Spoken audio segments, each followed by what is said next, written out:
Join us today for a special episode of On the Sofa with Esther as she sits down with Kobe Foster, who bravely shares his journey after losing his twin sister to gun crime in 2017. Don't miss this powerful and emotional conversation. Be part of the healing. Be part of the change. Good evening, good afternoon, wherever you are across the globe. Welcome to On the Sofa with Esther. This is Tuesday's Words of Wisdom on a Wednesday. It's a special because I really wanted to have a conversation with this young man. He's got a really powerful story to tell, to share, and hopefully it will inspire you. But also, if you're a young person who's going through something, who's looking to maybe go down a certain route, I want you to listen to this young man's story. And the work that his family are doing around gun crime and gun violence. So, ladies and gentlemen, I'd like to welcome Kobe Foster. Thank you for taking the time, Kobe. No problem at all. Thanks for having me. Thank you. Well, ladies and gentlemen, just for the context of this conversation, Kobe lost his sister on May the 29th, 2017 to gun crime. He also lost, if I remember correctly, is a stepbrother. Put me right? It was my brother, my blood brother. Apologies. His brother as well to gun crime. And so he's going to just talk about the feelings around that, what that means to him, what he feels needs to be done. And, how does he cope on a day? Because, Kayla was your sister and Kayla was his twin. So Yes, there's a very special type bond there as well. So Kobe, first question, my dear. I know you recently, coming up, you would be commemorating your sister's passing on May the 29th. Yes. How have you coped? Over the years? I can't hear Grandma. I can't hear. Sorry about that. Yeah. Can you repeat the question? Yeah. So first and foremost, how do you manage on a daily basis? How have you managed on a daily basis after the loss of, a brother and a sister, and also, a twin as well? On a daily basis, it changes every day, on a daily basis. On a daily basis, it changed, I'll say, like, because this happened in few years back for both of them, but they both passed within 4 days apart. My brother has transcended this realm on May 25th, 2013, and my sister transcended on May 29th, 2017. So, like, it's different depending like what time of year it is, because as you can imagine, May is a very difficult month to even be in, the one we're currently in now.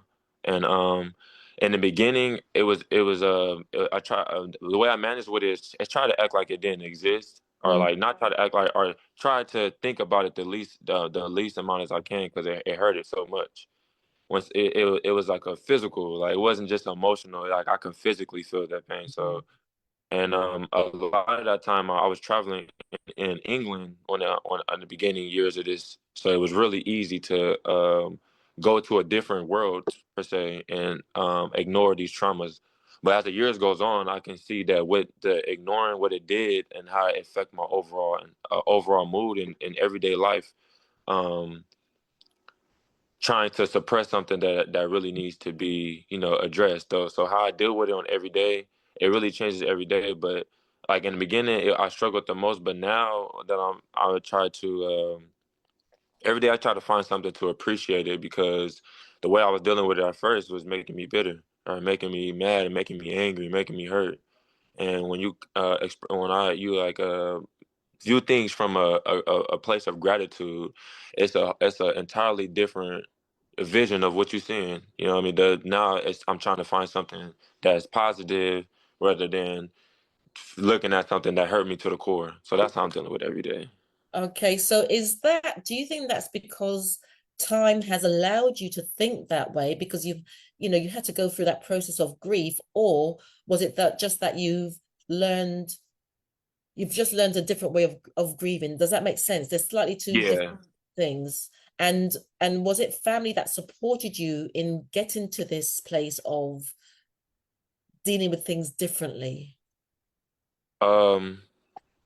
So two parts of the question. The first part, Time definitely played. Time definitely played an essence, but it almost was like I say, like I assumed that with time it would get easier, but it didn't. It hurted the same amount. I only got stronger. Okay. It didn't change. It didn't change the fact that how it felt. It still felt the same way, but I was able to deal with it more from dealing with it so long. So that played a factor with it, but also it kind of made me bitter because as time went on and it hurted that much, I'm like, I'm not getting better. But I had to change my mindset and my perspective of it, and meaning that it's not going to go away. It's just all about how stronger and how much you heal with it. And family, Mm-hmm. another way not so it was difficult with family would be me being a twin because my family directly seen me being a twin. So I had created a false illusion of just being a strong person the whole time, just so I can give them a type of relief. You know what I mean? Because Yes. as they're looking at me, it's like they're experiencing what I'm experiencing, or like like they're like going off of how I feel, or it's affecting them.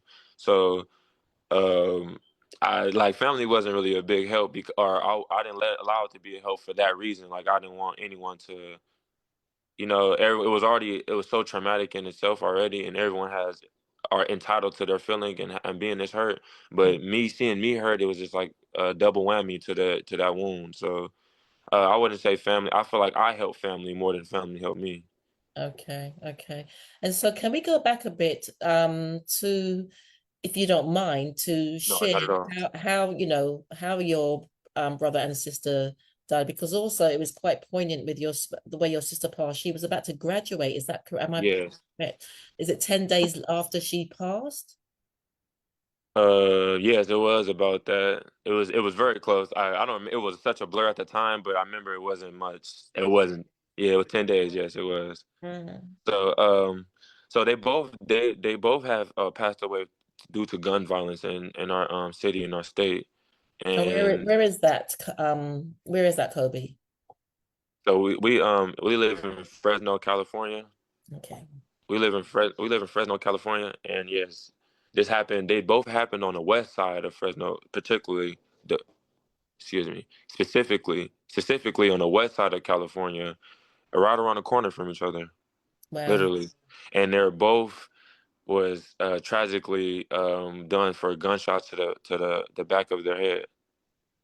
So it's yeah the first one with my brother is he was on May 24th. It was going out with his girlfriend and stuff like that, and he went to a particularly risky store, but he proceeded to go anyways. And someone that didn't like him um, told someone else to go and actually viciously gun him down. And my sister on the other hand, and to give context and to give fair view, my brother was um, in a gang, and he was had that way of life.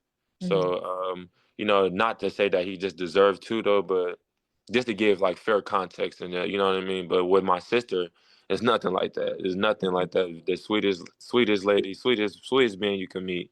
But unfortunately, in that same area, not too far, like literally walking distance away, my sister was out and I was out with some friends, and a car came, a crowd came and was to shoot out a group of the people, and she unfortunately was a victim to that. And it was just, but the same way. Yeah. And and have they found the culprits for any of them? So for my brother, yes, the culprit turned himself in immediately Okay. that night. Um, yes, Oh, yeah, the culprit turned himself in, and yes, he's currently serving the rest of his life for a senseless act. And my heart goes out for him because he threw his way of life for something that he didn't mean. mhm. He didn't. It's unfortunate. Both the families lose. It's not like something I'm happy about. That's We right. all Yeah. lose in this. It doesn't give any justice, and the culprit for my sister has not. It shocked the city so much in a way I never seen a death or a passing affect the city, you can really feel the air, and it's just not hasn't came out yet, but everything comes out in due time. Mm, mm. And your anger, I mean, you said that, initially there was a sense of anger, and that's Yeah, understandable because it's part of the process. yeah. You go through shock, you go through anger, you go through depression. There's so many different things, and you go through it at different times. And if I'm getting too deep with this, just say, Esther, just ease up, ease up. No, I appreciate that. You good? Yeah. Um, but for your sister and being a twin, and also knowing that, the perpetrator is still out there, where did that take you, Kobe? Um, Because you guys were close as well. yeah, You weren't yeah, just yeah. twins. We never been apart from each other like for a long period of time, and it was like more of my mom than my sister. Like she did everything for me, so it was very close. Mhm. It took me to a place, like I said in the beginning. It hurt me so much that I didn't visit that place, and I had the opportunity to play basketball in England, so that's where all of my energy and all of like the anger and stuff was transmuted into using into going full strength in that. But with the pandemic and COVID and other circumstances in life, I was forced to come back and deal with all the stuff that I was ignoring or I wasn't able to. I was suppressing. So when I finally come back and to deal with that, it was a sour place. I was angry at everybody, everything, everyone, and myself. I was angry at myself for things that I wish I could have done, or like just it was just everyone was to blame for like a good year to 2 years, a year and a half to 2 years. I was very angry and bitter, whether I showed it or not. And that's not always just I come outside and I'm road rage or I'm just mad and cursing at people and stuff like that. Like it wasn't always expressed or displayed like that. Sometimes it was just lack of motivation and stuff like that. And that's coming from being like using all the energy to be angry. So it took me to it and it caused a lot of stagnancy. That anger and those energies caused me to be stagnant in those areas though. So um my biggest goal was to not act out in violence and be a violent and be in the same and continue the same cycle of Mm, that's causing this right now. So my being like trying to be so like careful on that and not going to those paths and stuff like that, it pushed me to a bitter, I can say, a bitter dark, just felt so sorry for myself, so pity and stuff like that until I finally, got myself up out of that. But yeah, now that you said it again, I'm reliving it. I had to think mm, about it again. Yeah, it sent me to yeah, sent me to a stagnant, bitter place. That's the best I could say. okay. And moving forward, so as a result of those two losses, um, I believe that yourself and the family, you work in the community, Yeah. quite a lot of work in the community to spread the word about the effects of gun violence. So just share a little bit about that work, Kobe. So my grandmother and my auntie, my grandmother's sister, and my dad, and all in separate venues. My grandmother and my auntie together, and my dad, both have created two different um factions of outlets of community. Where the first one would be like Faith in the Valley and Stop the Violence. These Mm, are nonprofit organizations that uh, was like the first that I seen to loudly speak against, gun violence and a lot of the streets and stuff that goes into the crowd.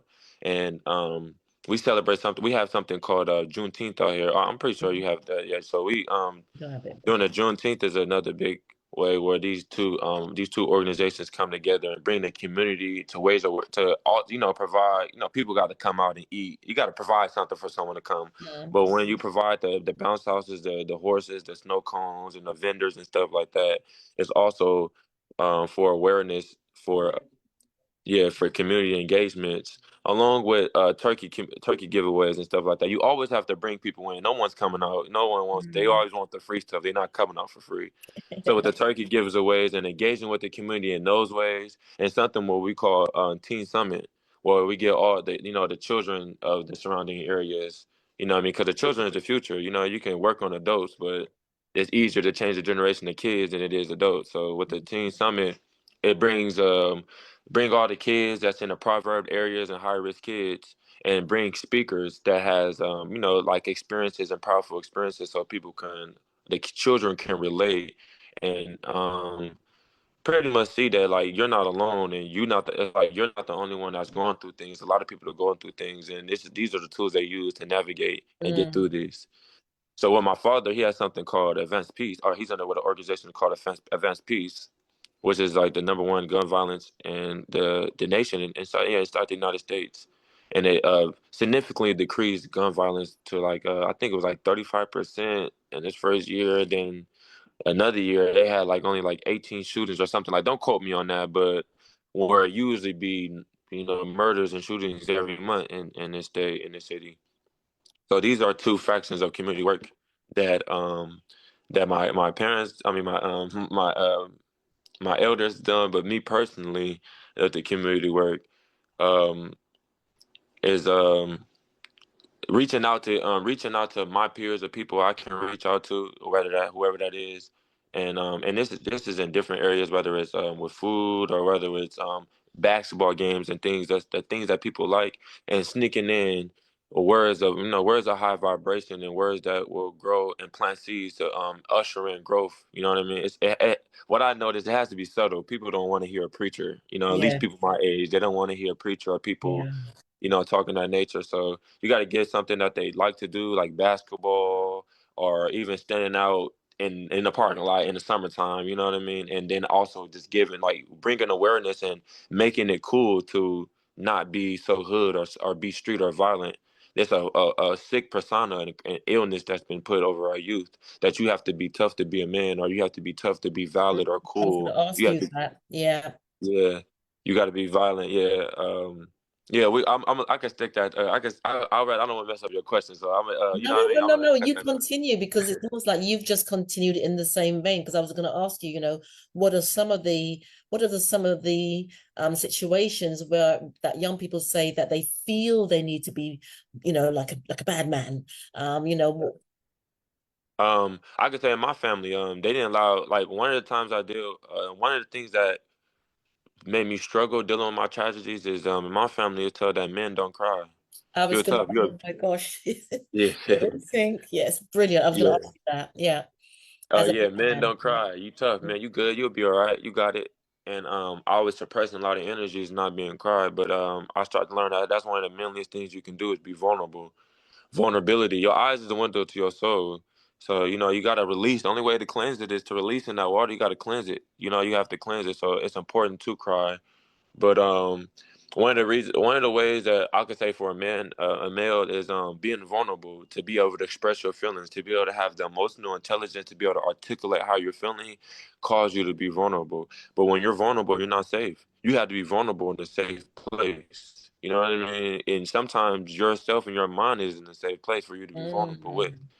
So being a man, the quotation of being a man and being a protector and a fighter, and they say gangster, or being a tough guy, you can't be vulnerable. Or when you do be vulnerable, it forces you to cause yourself to be safe. And what we know to be safe is to be tough, to be raw, or you know what I mean. I don't want to mess with him, Yeah. or yes, like how the animals do in nature. They raise themselves up and stuff like that. It's the illusion that raising yourself up and being strong and stuff like that is being violent, and being having no emotional intelligence, and don't have no control of self. You know what I mean? And that's why I feel like where the that tough guy bravado came in, and even where I took place within myself, just being tough. Like, oh, I'm okay. That's not affecting me. No, I'm good, y'all. We don't want to. I'm not crying over that. We good. We good. And truly inside, I was dying. You know what I mean? Mhm. But it's all about the vulnerability. We don't know how to be. Men aren't allowed to be vulnerable. We're not allowed to be vulnerable in this generation, at least for what I see. I don't know if that was ever a thing, but in I think 2025. it's, yeah, it's always been a thing, but but in the vulnerability in that safe space, it's powerful because then you grow and you learn in that space as you sort of lick your wounds and you weep and you share, and then Yes, you the yes, opportunity to grow into who you really want to be. And right. I guess what I'm sensing is that the community groups that your family have set up allows people those spaces to come into. Yeah, yes, yes, it absolutely does. And especially like my father always said, you can't grow in comfortable situations. You have to Hmm. get outside your comfort zone. It's not, when I got more like spiritual and got on my healing journey, and I thought it was gonna be peaches and creases and cream, sunshines and rainbow, but it was very It's it was everything I was running from. It was yeah, everything I didn't want to see. But that's exactly what I had to address and sit in to grow. Because once you be vulnerable, you get in an uncomfortable situation, and that's the only way you're gonna grow. Even a absolutely. seed has to, even those springlings, like when they're brought, when seeds or plants sprout and like they what's it called, that when they sprout and they're out the ground and it's green, it's looking so beautiful. It had to grow in the dark in the ground and grow down and grow roots before it can get up there. If it Mm, didn't have to grow through that earth and find the water and sustain itself, and then being in that uncomfortable situation without seeing no light, and all that happened in darkness. You got to go to the dark things, the things that you suppressing, and things of that nature. So, yeah. mm. So yeah, not like I said, I always live off the. You can't grow in comfortable situations. If it's comfortable, if it's comfortable, you're not where you're supposed to be. Are you not Yeah. growing? You're gonna stay stagnant. Well, I got to do a part two with you because I know that time is, of the essence. But I've got to do a part two because I want to thank your grandma, Cheryl McCrae Riggins Sumner. She's really championing the cause of, the voice of against gun crime. Right. And I thank her for putting me in touch with you. But yes, we'll have to do a part two to continue that because I know for a lot of men, and I mean men are men, but also culturally they have their differences and their different struggles. And Right. to hear a young man talk about, I've been through my healing, and to talk about what that looked like and what that felt like is very powerful and profound. So it's not just your generation, trust me. um it's something that men have been taught from time, and a lot struggle, but it would be wonderful to get you on a show with some of the elders as well who can talk Yes. about the same thing. So Kobe, sort of in winding down then, what would you like to end this particular segment, because I've got to have you back on, I don't care what you say. um and what would you like to I'm definitely end on? excited. Yeah, I'm gonna say something. We said we locked in out here though. We locked in though, so I definitely excited to be there. And I didn't go through this for me. I went through this for us, so, and whoever I can help, even if it's one. I definitely intend. That's my intentions, and so it shall be.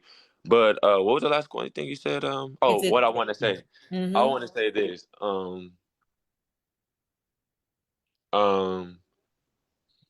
if whoever's going through something out there in life, everything is happening for you, not to you. It takes you for you to get out the victim mindset and the victim mindset, because the victim mindset will construct an illusion of things is happening like to you, and it's unfair, but everything is happening for the evolution of your soul. And a lot of times we ignore the lessons and the voice of God and the everything that's being bestowed onto it. We ignore the subtle things. So the higher powers change it to something more severe that you're going to pay attention to. So Mm, everything is always happening for you, not to you. And it's important to honor your emotions. You have to honor it. And honoring it is the biggest key. If you honor your emotions and like whatever you're going through, like you could be whatever it is, you have to honor it. It's okay that I'm feeling, this is how I feel, and it's okay how I feel this way. This is how I feel right now, currently. We ain't talking about the past or future. We're in the current moment right now. This is how I'm feeling, and it's okay that I feel like this, and I'm honoring it. It's what's not okay is what I do about it. You can feel however you feel, but what you do about it truly matters. And that's what I have to, that's what I leave it with, man. Honor your emotions. Everything's happening for you, not to you. And get out the victim mindset, because you'll be stuck there. It's a mm, way better life on here once you get through that uncomfortable situation. Simple as that. mm. Brilliant. Well, you keep honoring your brother and sister with what you're doing, with your words of wisdom, and your spiritual journey is really taking you, because I can feel the vibration in you. Right, right. I'm an intuitive healer myself, so Right, I I picked that tap up. into. I picked that up. I picked it up. I picked it Yeah, up. I yeah, think the I hair. know. You got your I knew you crown could feel my covered. energy. Yeah, you got the green on. It's Wednesday. It's Mercury Day. You Yeah, already in alignment. I feel it. Heart yeah, chakra energy. It was a very safe. It was easy to be vulnerable here. So I know the energy. yeah. So peace to your divinity. And that's why I love doing what I do, because it allows people to really step into a space where they can release, offload, share, whatever they need to in that moment, because it's so important. But I will definitely have you back on again, Kobe. And I would love to. I did a show a couple of years ago, men supporting men. It was predominantly for Black men. And they talked about things like this, and it was so powerful. So I'd love to reconvene them and have you on as well. Yes. So, ladies and gentlemen, I'm talking to Kobe Foster, who's shared about how he's managed to, the death of a brother and his sister. And yeah, you just keep going, because your soul gets this journey now. It gets it. Shay, I Shay. Well, I Bless. would say peace, blessings, great abundance, and great health to you. And I appreciate the time. Thank you. Thank you, Kobe. Right, next time. Next time. If you enjoyed this video, be sure to give it a thumbs up and subscribe for more content. Let me know your thoughts in the comments below, and don't forget to click the bell icon for notifications on future videos. Thank you for watching.